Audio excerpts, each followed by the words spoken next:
Party के मुख्य प्रवक्ता के तौर पर आपने कहा कि बिंदुवार जवाब दीजिए। अशोक चौधरी ने 100 करोड़ की मानहानि का मुकदमा किया और उनका बयान भी सामने आया है। पार्टी उस बयान से संतुष्ट है? आपको लगता है बिंदुवार जवाब मिल गया? नीतीश कुमार का जो स्टैंड जीतन राम मांझी को लेकर रहा, आरएन सिंह को लेकर रहा, मेवालाल चौधरी को लेकर रहा, तेजस्वी यादव को लेकर रहा, कार्तिकेय कुमार को लेकर रहा, वही स्टैंड अशोक चौधरी को लेकर है या थोड़ी नरमी बरती गई है, थोड़ी रहमदिली दिखाई गई है? तो आप जब कांग्रेस पर सवाल उठा रहे हैं तो चिराग पासवान की पार्टी ने भी चिराग पासवान जी की पार्टी विधानमंडल का सदस्य नहीं है। विधानमंडल से पारित है, यह सबकी सहमति हुई है, एक एक इंफॉर्मेशन। और हम पूछ रहे हैं कि छोड़िए उन बातों को। 4 PM और मैं हूं अभिषेक मिश्रा। देखिए, जेडीयू के मुख्य प्रवक्ता नीरज कुमार इस वक्त हमारे साथ हैं और जेडीयू के मुख्य प्रवक्ता नीरज कुमार भी कानूनी कार्रवाई करने जा रहे हैं। क्यों करने जा रहे हैं, किसके खिलाफ करने जा रहे हैं, हमारे साथ खुद मौजूद हैं। क्या हुआ नीरज जी, आप भी अब कानूनी कार्रवाई, यहाँ तो 100 करोड़ 200 करोड़ चल ही रहा है मानहानि का मुकदमा, लेकिन आप भी अब कानूनी कार्रवाई करने जा रहे हैं? कानूनी कार्रवाई में जी कोई गलत खबर अगर चलाता हो जी और उसमें बिना तथ्य रहे जी तो इसकी सूचना तो पुलिस को देना दायित्व है मेरा। मैं पुलिस को सूचना देता हूँ। जी और ये सबको नोटिस भी हम नहीं लेते हैं बहुत चीज का। मुद्दे बड़े बड़े हैं। अभी इन मुद्दों पर कौन राजनीति में जाएगा? किसकी तरफ से गलत सूचना दी जा रही है, या अरे अलग अलग ऑफिशियल आपके सोशल मीडिया हैंडल से ये दावा किया गया है कि जो बयान आपने नहीं दिया है, और जाहिर तौर पर नहीं ही दिया है, हमने तो नहीं सुना आपने सीबीआई ईडी की बात कही या आपने दूसरे बयान अरे दिए? भाई इंडिविजुअल है। अब राष्ट्रीय जनता दल का भी हुआ है। अब सही है गलत है उनका ऑफिशियल मैंने वेरीफाई नहीं किया, वो पुलिस जाने। वो हम उसकी सूचना दे दी है। पुलिस जाने उसकी सूचना आपने दे दी है? तो हमारा यही ड्यूटी है ना, हम आप वेरीफाई करते रहे बैठ के कि किसका अकाउंट है नहीं है, उससे क्या मतलब हमको है।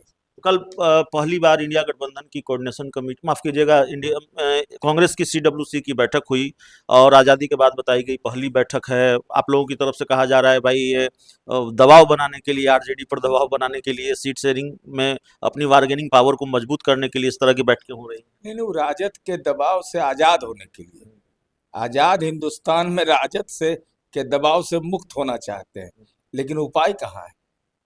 यहाँ तो राजनीति के निहरुआ का हाल है आपका। और क्या बोल रहे हैं राहुल गांधी, मल्लिकार्जुन खड़गे बोल क्या रहे हैं? जरा जवाब दीजिए। आप दलित को और अति पिछड़ा को सलाह दे रहे हैं, तो किसने रोका था? जहां कांग्रेस शासित प्रदेश है, 2014 में कर्नाटका में जाति सर्वे की रिपोर्ट आई, आज तक सार्वजनिक क्यों नहीं हुआ?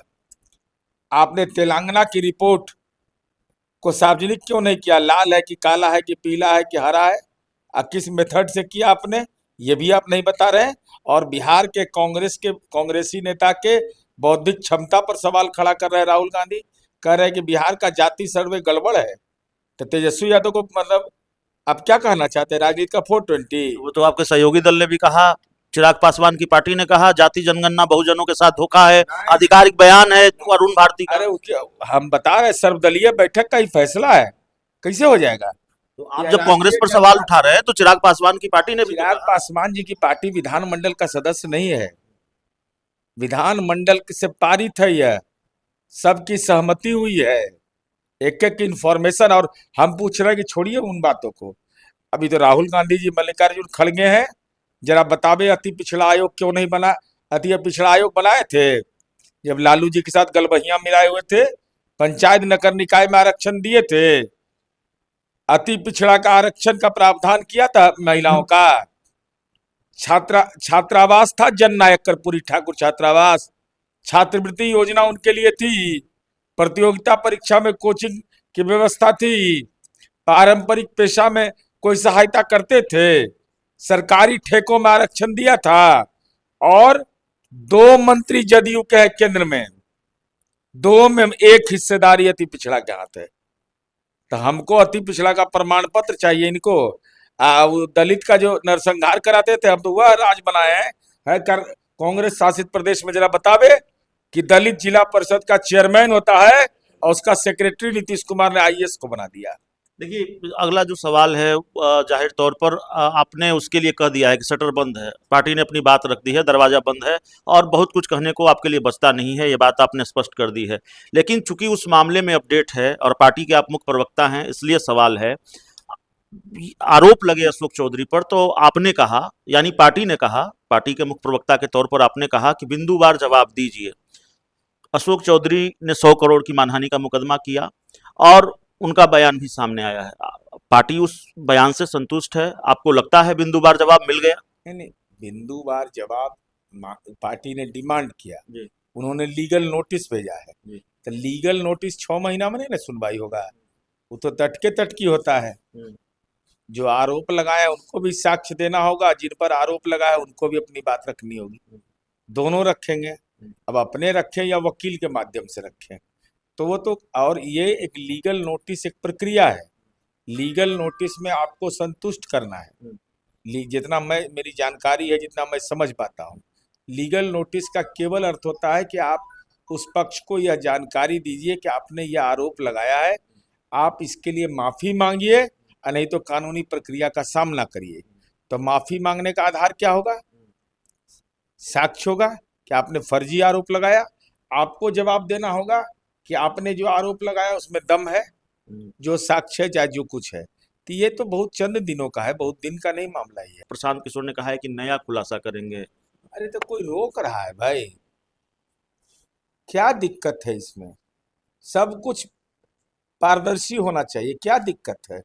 जिसका मर्जी करे उसका खुलासा करिए, कोई दिक्कत नहीं है। अपना भी देखिए, दूसरे का भी देखिए, चारों तरफ देखते रहिए। नीतीश कुमार का जो स्टैंड जीतन राम मांझी को लेकर रहा, आरएन सिंह को लेकर रहा, मेवालाल चौधरी को लेकर रहा, तेजस्वी यादव को लेकर रहा, कार्तिकेय कुमार को लेकर रहा, वही स्टैंड अशोक चौधरी को लेकर है या थोड़ी नरमी बरती गई है, थोड़ी रहमदिली दिखाई गई है? नरम नरम नीतीश कुमार जी नहीं होते हैं। नीतीश कुमार जी एक तरफ देखते हैं, ये सब एकदम दिमाग से निकाल लीजिए। हम अपना उदाहरण देके बताते हैं कि 2019 के लोकसभा चुनाव में हम पर केस हो गया, नीतीश कुमार जी भेटो किए, पहचानियो रहे थे उस समय। मुकदमा हुआ लोकसभा चुनाव में कि हम गोली चलाने का आदेश दिए, बताइए, आज तक छुड़ियों ने हम चलाए हैं। और बाजाप्ता मुकदमा हुआ, पुलिस ने पर्यवेक्षण किया, बाजाप्ता उसका कोर्ट से निष्पादन हो गया। नीतीश कुमार जी आरोप लगने पर न पहचान भी नहीं करते हैं, सबसे बड़ी खासियत यही है। और कहते हैं कि कानून अपना काम करेगा, जैसा किए हो वैसा जानिए। चलिए, हमारे साथ जेडीयू के मुख्य प्रवक्ता नीरज कुमार थे। इस पूरी रिपोर्ट में इतना ही। बहुत बहुत धन्यवाद।